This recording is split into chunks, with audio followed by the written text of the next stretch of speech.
গত জুলাইয়ে স্পেনে সড়ক দুর্ঘটনায় প্রাণ হারান ডিয়েগো জোতা। অ্যানফিল্ডে শনিবার প্রয়াত পর্তুগিজ ফরওয়ার্ডের সবশেষ দুই ক্লাব উলভারহ্যাম্পটন ও লিভারপুল মুখোমুখি লড়াইয়ের আগে তাকে অন্যরকমভাবে শ্রদ্ধা জানালো। সতীর্থ আর সমর্থকদের হৃদয় নিংড়ানো ভালোবাসায় সিক্ত জোতার সন্তান ও পরিবার।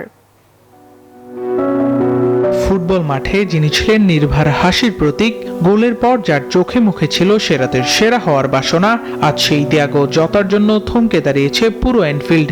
লাল জার্সির ভিড়ে নীরবতার মধ্যে ফুটে উঠেছে গভীর ভালোবাসা আর শ্রদ্ধা। যে ক্লাব তাকে দিয়েছে স্বপ্ন ছোঁয়ার মঞ্চ, আজ সেই ক্লাবই শ্রদ্ধায় মাথা নোয়াচ্ছে তার জন্য। যুক্তরাষ্ট্রের এক নম্বর জিম চেইন গোল্ড জিম এখন আবারও বাংলাদেশে। বসুন্ধরা আবাসিক এলাকা ও বসুন্ধরা সিটি শপিং মলে।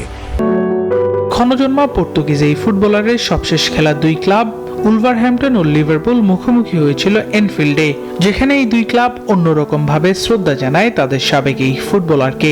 জতার তিন সন্তানের দুজন, দিনিস ও দুয়ার্তে সহ তার পরিবারের আরও একজন খুদে সদস্যকে মাস্কট হিসেবে মাঠে নামানো হয়, যেখানে তাদের মা রুতে টাচলাইনে দাঁড়িয়ে নীরবে দেখছিলেন জতার প্রতি সকলের শ্রদ্ধা আর ভালোবাসা। উলভারহ্যাম্পটন তাদের 18 নম্বর জার্সিধারীকে ম্যাচের 18তম মিনিটে গান গেয়ে শ্রদ্ধা ভরে স্মরণ করেন, আর লিভারপুল তাদের 20 নম্বর জার্সিধারীকে 20তম মিনিটে বিশেষ শ্রদ্ধা জানায়। যে মাঠে ডিয়েগো জতা ছুটে বেরিয়েছেন নিঃশ্বাসহীন গতিতে, আজ সেই মাঠেই তার জন্য নিঃশ্বাস আটকে ছিল হাজারো কণ্ঠে।